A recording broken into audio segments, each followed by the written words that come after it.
नमस्ते बच्चों। आज हम आपका अगला पार्ट पढ़ेंगे जो कि तीसरा पार्ट है शब्द विचार।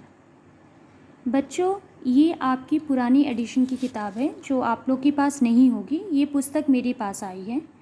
मेरे पास आप लोग वाली पुस्तक नहीं है, तो उससे कोई फ़र्क नहीं पड़ता है। शब्द विचार में जो जो टॉपिक आपकी बुक में है मैं वही आपको समझा देती हूँ, और एक्सरसाइज जो आपके बुक में है मैं वही सॉल्व कराऊँगी। इसके एक्सरसाइज मैं नहीं कराऊँगी। तो शब्द विचार में जो आपके टेक्स्ट बुक में है वो सब इसमें दिए हुए हैं, तो मैं इस लैंग्वेज बुक से आपको समझा दे रही हूँ और अभ्यास में आपकी पुस्तक का कराऊंगी। तो बच्चों देखो, शब्द विचार क्या है। सबसे पहले मैंने शब्द विचार पढ़ने के पहले हमने पढ़ा था वर्ण। मैंने उस समय भी कहा था कि वर्णों को मिलाने से शब्द बनते हैं। यहाँ पे देखो बच्चों, वर्णों के सार्थक समूह को शब्द कहते हैं। अब यहाँ पे आप कहोगे कि मैं सार्थक क्या है। सार्थक मतलब होता है जिसका अर्थ निकले। सार्थक, वर्णों के सार्थक समूह। समूह मतलब होता है शब्द। जैसे अगर मैंने आपको कह दिया चाय, तो ये हुआ बच्चों सार्थक शब्द।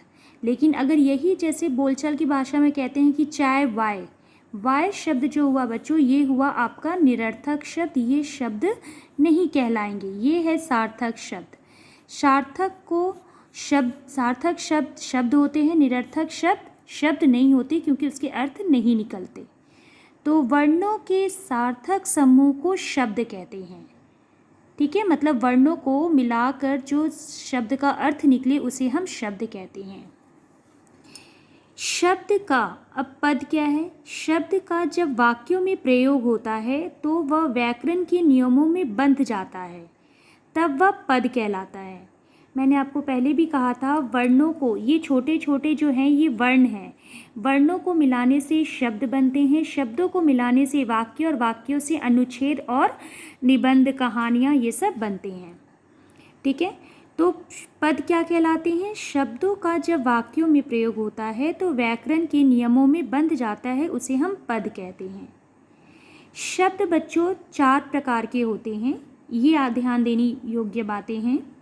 शब्दों के भेद विभिन्न आधारों पर किए गए हैं। उत्पत्ति के आधार पे, रचना के आधार पे, प्रयोग के आधार पे और अर्थ के आधार पे। शब्द को 4 भागों में बांटा गया है, उत्पत्ति, रचना, प्रयोग और अर्थ। अब उत्पत्ति को 4 भागों में बांटा गया है, रचना को 3 भागों में बांटा गया है, प्रयोग के आधार पर 2 भागों में और अर्थ के आधार पर 2 भागों में। तो हम एक एक भाग करके पढ़ते हैं। पहले हम पढ़ते हैं उत्पत्ति के आधार पे जो 4 भागों में बांटा गया है। ध्यान दीजिए, उत्पत्ति के आधार पे पहला है आपका उत्पत्ति के आधार पे। हिंदी भाषा में शब्दों को उनकी उत्पत्ति के आधार पर 5 भागों में बांटा गया है। तत्सम, तद्भव, देशज, विदेशज और शंकर। ये शंकर आपके नए टेक्स्ट बुक में नहीं है, तो ये हम नहीं पढ़ेंगे, हमें यहाँ तक पढ़ना है। तत्सम, तद्भव, देशज, विदेशज, ये चारों बहुत आसान है, मैं आपको ऐसे ही कह दे रही हूँ, वो आप समझ लो। तत्सम शब्द, जो शब्द संस्कृत भाषा से हिंदी में आए हैं। आप ये अच्छी तरह जानते हैं कि हिंदी के कई ऐसे शब्द हैं जो संस्कृत से आए हैं, और संस्कृत के ज्यों के त्यों शब्दों का प्रयोग अगर हिंदी में किया जा रहा है उसे हम कहते हैं तत्सम।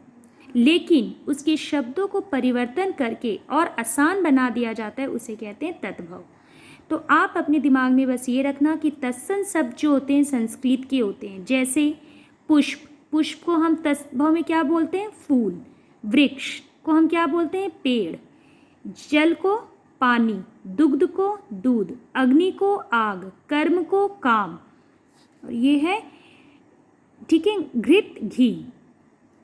तो ये सारे शब्द संस्कृत के हैं। तो जो शब्द संस्कृत के हिंदी में प्रयोग होते हैं उसे तत्सम कहते हैं, और संस्कृत के शब्दों का हिंदी रूपांतरण होता है, रूपांतरण मतलब बदल दिया जाता है, उसे हम तद्भव कहते हैं। ठीक है, यहाँ पे देखिए बहुत सारी, ये आप अपने टेक्स्ट बुक से पढ़ लेना, तत्सम और तद्भव याद रखना। तत्सम जो शब्द है संस्कृत के हैं और तद्भव हिंदी के हैं। जैसे हस्त हो गए तत्सम शब्द, हाथ हो गए उसका तद्भव रूप। नेत्र हो गए तत्सम शब्द, आँख हो गए उसका तद्भव रूप। जीह हो गया आपका तत्सम और आपका जीव हो गया तद्भव। क्लियर बच्चों? अब है देशज। देशज शब्द हम उसे कहते हैं जो गांव में जिन शब्दों का प्रयोग किया जाता है उसे देशज शब्द कहते हैं। जैसे पगड़ी, थैला, डिबिया, खिड़की, लोटा, ये सारे शब्द देशज हैं। ठीक है, हम ये डिबिया शब्द का प्रयोग गांव में करते हैं, शहर में नहीं। थैला का प्रयोग हम गांव में करते हैं, शहर में हम बैग बोलते हैं। ठीक है।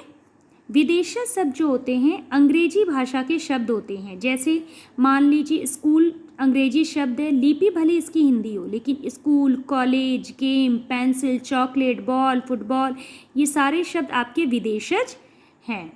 तो ध्यान देने योग्य बातें आपकी ये हैं कि तत्सम शब्द जो होते हैं वो होते हैं आपके संस्कृत भाषा से हिंदी में आए हैं। संस्कृत के हिंदी रूप में रूपांतरण तत्भव शब्द होते हैं। देशज जो गांव में जिन शब्दों का प्रयोग किया जाता है, विदेशज जो अंग्रेजी भाषा के शब्दों का प्रयोग किया जाता है। ये आपके उत्पत्ति के आधार पे आपने पढ़ा 4 प्रकार के, तत्सम, तत्भव, देशज, विदेशज।